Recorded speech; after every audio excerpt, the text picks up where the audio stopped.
Jirtu kam jirtu nagaa keessanii baga jiraattanii bakka jirtaniif haala jirtan mara keessatti nagaan waaqayyoo isiniif haa ta'u. Baga nagayaan deebitanii dhuftanii maatii hawwii biyyaa warri taatan marti keessanii. Chaanaala kanaaf namni haaraa taatanii yoo jiraattan immoo yookiin yeroo jalqabaaf gara chaanaala kanaatti namni dhuftanii yoo jiraattan subscribe godhaatii maatii ta'a. Yeroo subscribe gootan immoo all ishee jettu sana tuquu hin dagatinaa maaliif viidiyoon hojjedhu akka isin qaqqabuu fi egaa har'a viidiyoo biraatiin deebi'ee dhufeen jira. Warrooti yeroo hunda na jajjabeessitan immoo share gochuudhaan yaada keessan naaf qooduudhaan like gochuudhaan hedduu galatoomaa isiniin jedha. Har'a egaa akkuma argitan kana dinnicha waaddii kanan qopheeffadha. Isin immoo amma dhuma viidiyoo kootti turtiin keessan anuma waliin haa ta'u. Egaa dinnichi hundee sadii as lafa kaa'adheen jira kunooti kanan qopheeffadha. Amma gaa dinnicha koorraa soofuudhaan ni eegala. Akka kanatti irraa soofeen qopheeffadha. Dinnichi egaa gosa garaa garaatu jira. Gurguddaanis hin jira, xixiqqoonis hin jirti. Ani isa gurguddaa kanan filadhe bifi isaanillee xiqqoo kana caalaa kan addaatanis hin jiru.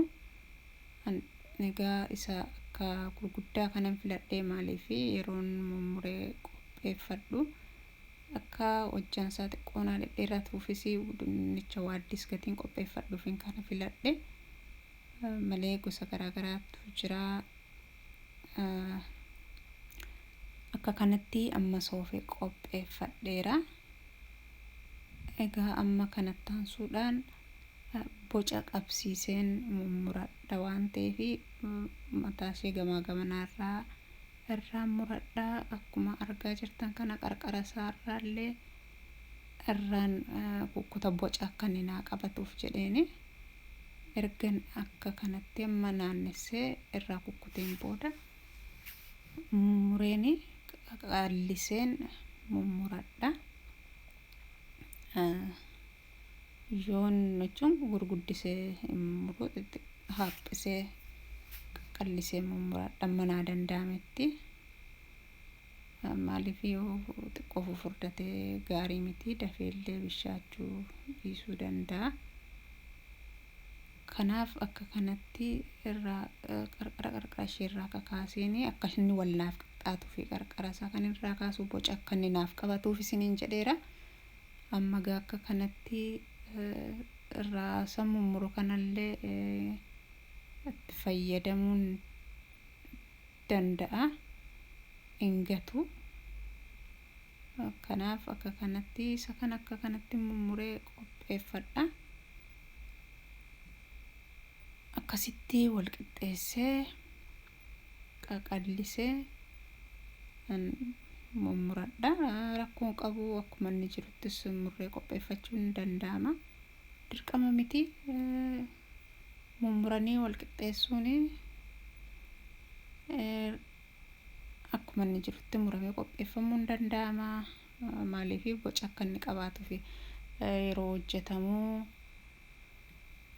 warroonni qopheessan akka kanatti maashinas gatii gargaaramanii fi wal qixxaatee gatii muramuuf akkasan akka xiqqoo fakkaatuuf jedheeni sana fakkeessuuf yaaluuf jedheetaniani. Kanaafan akka kanatti mataasaa fi duuba isaarraan kukkutee akka kanatti akka inni wallaaf qixxaatuuf jedheeni malee akkasumatti murree qopheessuu hin danda'ama.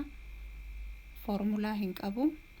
Amma xumureera hunda isaayyuu qodaattiin gadi naqadha.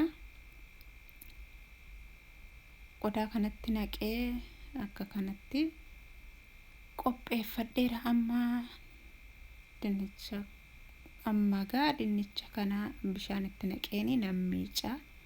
Irraa miiceeni qulqulleessee qopheeffadheera. Amma bishaan abiddarra kaa'adheen jira. bishaan kana abiddarra kaayanii ashaboo xiqqoo ishee sittiin dabala. Dinnicha kanan itti naqadha. Danfisnee sitti naquu dandeenya. Erga bishaan isaa sirriitti danfee tun danfiin sitti naquu dandeenya.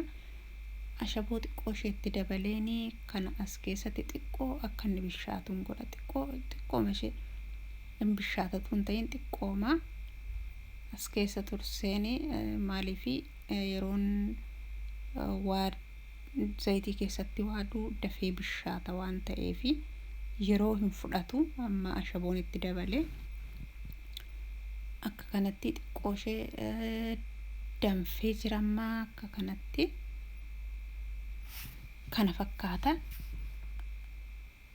Xiqqoo mashee malee akka bishaatu hin taasisu. Ergan akkas godheen booddee amma bishaan isaarraa calaleeni paper towelii kanaan bishaan isaa immoo irraan akka qoorsu godha. Akkanatti walitti qabee bishaan isaa irraa qoorfadha. Amma bishaan kana ergan irraa qoorfadheen booda galagashee irraan kaasee soft paper towelii kana irraan kaasa. Amma akka kanatti paper towelii kanaan irraa qoorseera. Qooree jira dinnichi kuni. Kanaan booddee kun corn starchidha. Daakuu kanan itti dabaladha. Kun qodaa keessatti naqachuu dandeenya. Annas kanatti ziplaakiin qaba. Qodaa qadada qabu keessatti naqnee waliin makachuu dandeenya. Ziplaakii kana keessatti corn starchii fallaana shorbaa lamaan itti naqadha. Ashaboo sittiin dabaladha. Ashaboo walakkaa fallaana shaayiin itti dabaladha. Itti dabaladheeni kana keessatti dinnicha kanatti naqeen dinnicha kana achi keessatti daakuu sana waliin makadha. Kana kan akkas godhu yeroon hojjetadhu, yeroon dinnicha kana zayita keessatti qopheeffadhu booddee amala koshi yookiin akka jajjabaachuu waan inni ta'uufi namatti tola. Akkasittiin yeroo qopheeffatanii akka kana ta'ee jira. Amma akkanatti waliin makeera. Zayita abiddarra kaa'adheen jira. Amma distii koo irratti dinnicha koo sitti naqadheen jira. Akkasitti hojjetadhee raatadha. Bifa bareedaallee qabaata. Corn starch kana yoo itti dabalanne akka inni qooraa ta'u taasisa. Lallaafa akka inni hin taane jechuukooti.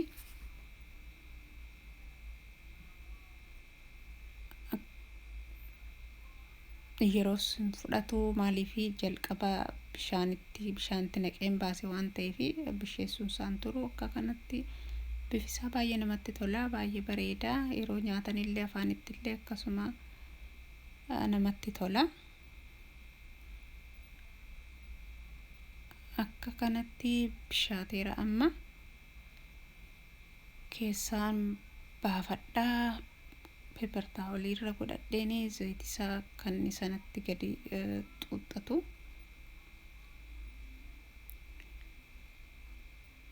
Akkanatti qodaa kootti baafadhee xumureera. Kana fakkaata. Dinnicha waaddeen qopheeffataa ture. Amma qodaatti baasee qopheeffadheera. Qodaa kanatti kaachaappiin itti naqadha.